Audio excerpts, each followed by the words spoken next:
কোথায় গিয়ে খেলাম আলুর পরোটা, তার সাথে কোন মিষ্টিতে এরকম ঝুল দেখলাম, মানে কোন মিষ্টির দোকানে। তো চলো পুরো ভিডিওটাই তোমাদের সাথেও শেয়ার করে। আর সেই দিন ছিল 5 তারিখ, তো চলে গিয়েছিলাম ফর্ম ফিল আপ করতে তার দোকান থেকে।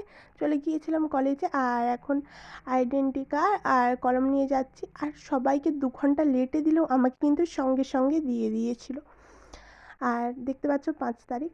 আর তারপর আমরা চলে গিয়েছিলাম কলেজ থেকে একটু বেরিয়ে ওষুধ দোকানে। আর সেখানে বললাম এই ওষুধটা আছে, বললো না হবে না।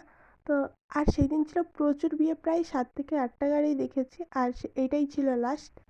আর তারপর আমরা চলে গিয়েছিলাম আইসক্রিম দোকানে আইসক্রিম খেতে। আর সেখানেই ছিল মিষ্টি, মানে মিষ্টি আইসক্রিম একই। আর সেই মিষ্টিতেই ছিল, এটা ছিল নাড়াঝোলে। আর সেখানেই ছিল দেখো ঝুল। তো মিষ্টি কেনার সময় একটু সতর্ক থেকো, কারণ কোথায় বানাই সেটাই এখন ভাবার বিষয়। তো যাই হোক, আমরা এখন আইসক্রিম কিনে খেতে খেতে চলে যাচ্ছি অ্যাপেলো ফার্মাসি। তো ওখান থেকে আবার জিজ্ঞেস করলাম এই ওষুধটা হবে, তো বললো না এখানে এই ওষুধ হবে না। তা পরের দিন মানে 6 তারিখে আবার চলে যাই কলেজ।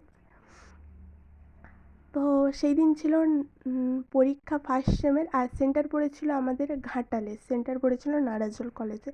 তো আমরা এখানে যে কাজগুলো করা দরকার ছিল করে নিচ্ছিলাম, তারপর জেরক্স দোকানে করে জমা দিয়ে অফিসে চলে আসি। আর বালিপাতায় এসে 3 বান্ধবী মিলে আলুর পরোটা আমি করে এনেছিলাম বাড়ি থেকে, মানে মা করে দিচ্ছিল, আমি নিয়ে গিয়েছিলাম। আর এখানে ছিল চিপস পেঁয়াজ। তো সবাই 3 বান্ধবী মিলে এই ঘাটটার কাছে একটা মাচে থাকে, সেখানে বসে খাই। ভিডিওটা তোমাদের কেমন লাগলো জানি, ভালো লাগলে একটা লাইক করে দিও। টাটা।